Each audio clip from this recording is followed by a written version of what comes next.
তারেক রহমান বলতেছে যে আমি 1000 কিলোমিটার খাল খনন করব। তারেক রহমানের নিজের জেলাতে তার নিজের দলের একজন এমপি নদী মেরে ফেলতেছে। এটা তো বহু আপনাদের মতো মিডিয়া বহু আসছে, কিন্তু কেউ তো করেও না। তো একটা কুকুর যে পানি খাবে, পানি খায় মরে যাচ্ছে, মাটি শুদ্ধ পুরে যায়।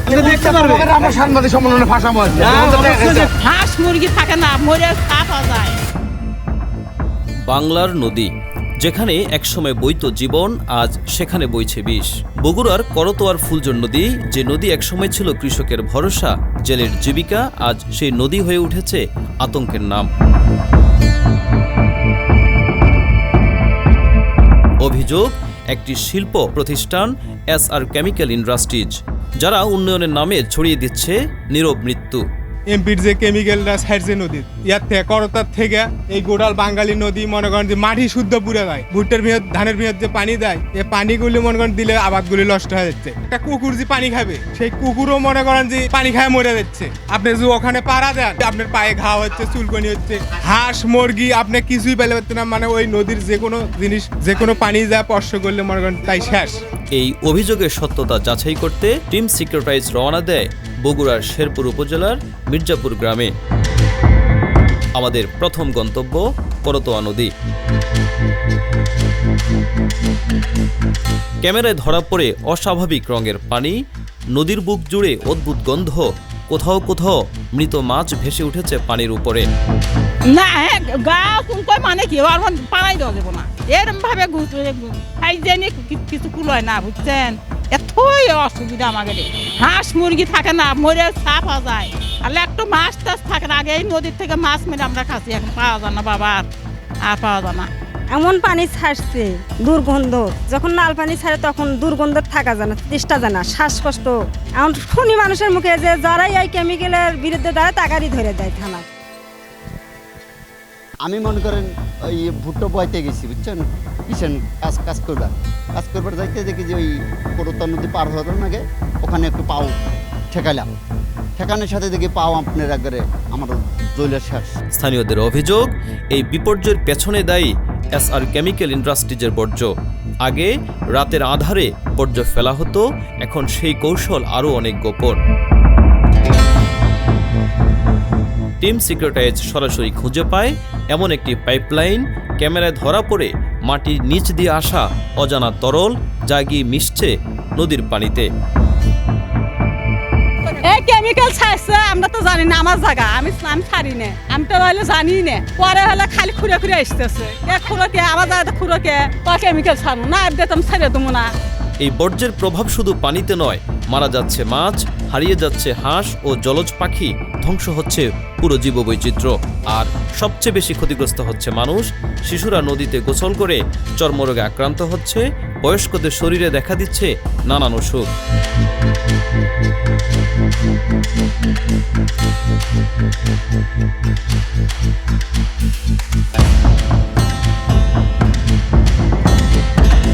এই পরিস্থিতিতে পানির গুণগত মান যাচাই করতে টিম সিকিউরিটাইজ সংগ্রহ করে নদী থেকে পানির নমুনা, যা পাঠানো হয় ঢাকার একাধিক স্বনামধন্য ল্যাবে।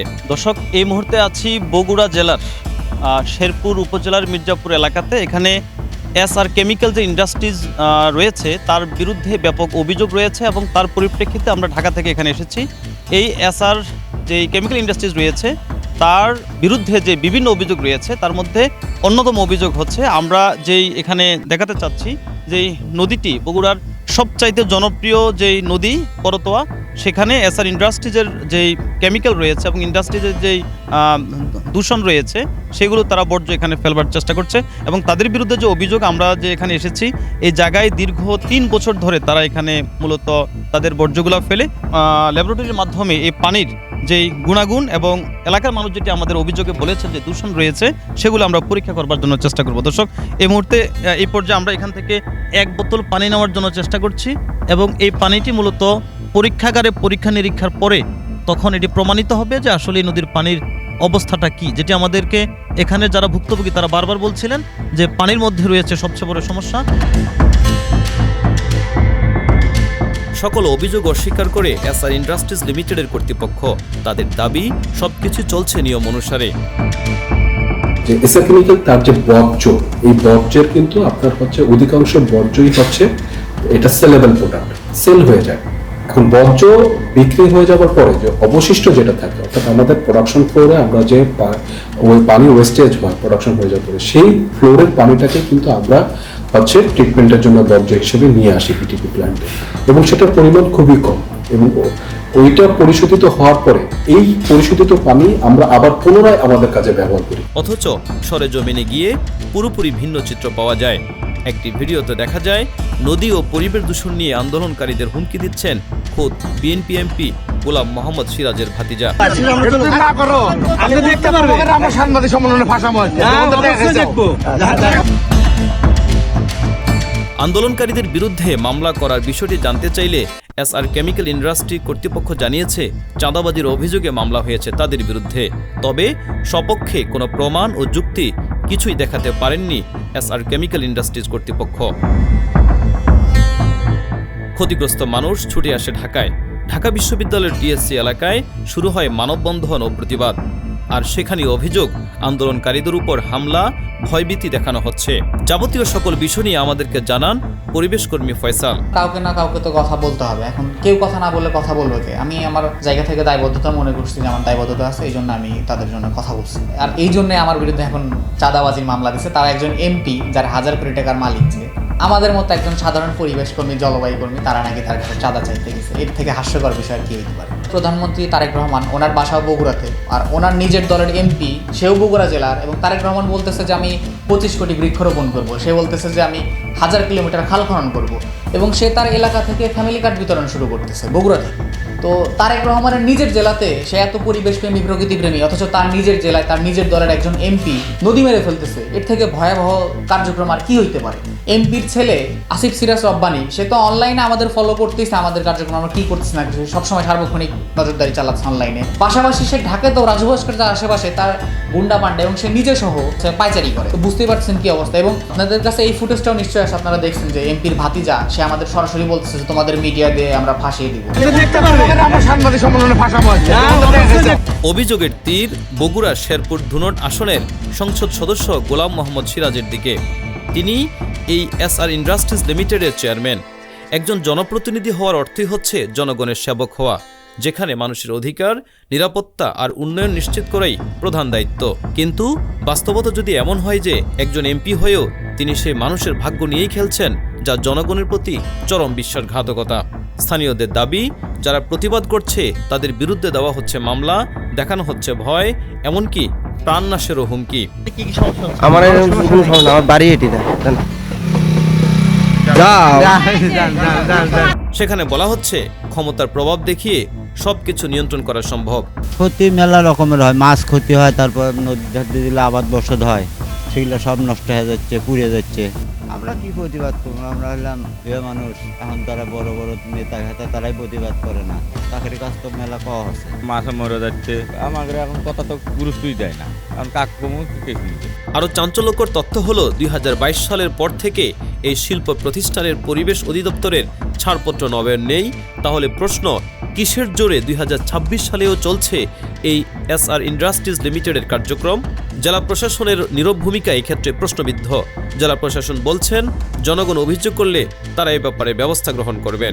আমাদের কাছে লিখিতভাবে বা মৌখিকভাবেও আসলে আমাদের কাছে তেমন কেউ কোনো কমপ্লেন করে নাই। আর এই ইন্ডাস্ট্রিটা আমি যতদূর জানি এটা অনেক দিন আগের ইন্ডাস্ট্রি, সেহেতু পরিবেশ অধিদপ্তরের ছাড়পত্র নিশ্চয়ই আছে, না হলে তো পরিবেশ অধিদপ্তর এটার ব্যবস্থা নিত। পরিবেশ অধিদপ্তরের পক্ষ থেকেও আমরা কোনো পাই নাই যে আমাদের তাদেরকে সাপোর্ট করতে হবে, বা তারা আমাদের কাছে কোনো সাপোর্ট সিক করে নাই। যদি গ্রস কোনো ভায়োলেশন তাদের কাছে চোখে পড়তো নিশ্চয়ই আমাদের কাছে বলতো। একদিকে নদী মরছে, অসুস্থ হচ্ছে মানুষ, প্রকৃতি পড়েছে ধ্বংসের মুখে, অন্যদিকে ক্ষমতা, প্রভাব আর নীরবতা। তাহলে প্রশ্ন রয়ে যায়, কোথায় পরিবেশ অধিদপ্তর, কোথায় প্রশাসনের নজরদারি, আর কার ছত্রছায়ায় চলছে এই দূষণ? কাজ করতে হবে তো বহু, এটা নিয়ে তো বহু আপনাদের মতো মিডিয়া বহু আসছে, কিন্তু কেউ তো কিছু বলতে পারে না, কেউ কিছু করেও না। তো এদের প্রতিবাদ কী করবে? যার টেকা আছে তার সব সম্পদ, নদীতে বাঁশ পুরো খোয়ার পাই না, ওই ভুট্টার আবাদ আমরা পানি দিতে পারি না, আমাদের আবাদ পুরো সাফ হয়ে যায়, নদীতে গরু বসে সাঁতারতে পারি না, নদীতে আমরা গোসল করতে পারি না। আমাদের পানির যে সংকট, আমার টিউবওয়েলের পানি নাই, নদীর পানি আমরা ব্যবহার করবো তো গায়ে ঘা হয়ে যাবে, চুলকনি হয়ে যাবে। নদী আমার বাপ দাদা 14 গোষ্ঠীর নদী ব্যবহার করে গেছে, আমরাও নদী ব্যবহার করি। এই নদী আমাদের সম্পদ। তখন আমাদের এই নদীর কোনো কেমিক্যাল আসলো না, কোনো কিছু আসলো নদী। সারা এলাকায় এটা এই আমাদের এই এলাকাতে মোটালি এই এলাকা মোটাল একটা সিস্টেম একদম চান্দাইকোনা পর্যন্ত। এছাড়াও এসআর কেমিক্যাল ইন্ডাস্ট্রি নিয়ে রয়েছে বিস্তর অভিযোগ। ক্ষুদ্র নৃগোষ্ঠীদের জমি দখল, অবৈধ দখলদারিত্ব এবং প্রভাব খাটিয়ে ব্যবসার সম্প্রসারণের মতো গুরুতর অভিযোগ উঠেছে প্রতিষ্ঠানটির বিরুদ্ধে। এসব অভিযোগ ঘিরে স্থানীয়দের মধ্যে দীর্ঘদিনের ক্ষোভ ও আতঙ্ক বিরাজ করছে। এসব অন্ধকার দিক ও অজানা তথ্য উঠে আসবে টিম সিক্রেটাইজের দ্বিতীয় পর্বে।